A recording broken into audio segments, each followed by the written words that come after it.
matière de foncier, collectivités et agriculteurs peuvent trouver dans le bail environnemental une solution gagnant-gagnant. L'agriculture biologique en Picardie a accompagné la commune d'Essômes-sur-Marne pour évaluer le potentiel de ces terres en agriculture biologique et rédiger le bail environnemental. Celui-ci définit les pratiques agricoles compatibles avec la qualité de l'eau. L'ABP accompagne aussi l'exploitant dans son activité. On est quand même en bordure de Marne, qu'à 2 mètres, je veux dire que si on creuse un trou à 2 mètres, on y trouve l'eau. Évidemment, c'est l'eau qui vient de la Marne, mais en même temps, il faut bien penser que si on y met des produits phytosanitaires, ça y descend aussi très rapidement. L'entreprise de maraîchage était fermée depuis 5 ou 6 ans déjà. Donc la commune a trouvé l'idée intéressante puisqu'elle a acquis les 4 hectares en gros de serres. Il y avait des serres plus un bâtiment. L'ABP était venue réaliser une étude de sol pour voir si le terrain était viable pour y promouvoir l'agriculture bio.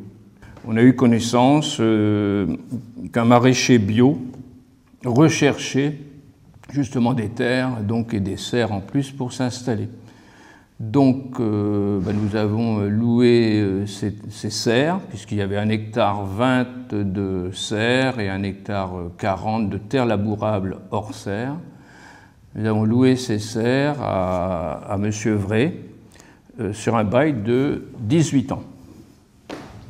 Ce qui représente quand même un bail rural environnemental qui lui permet de se travailler et puis d'avoir une installation correcte.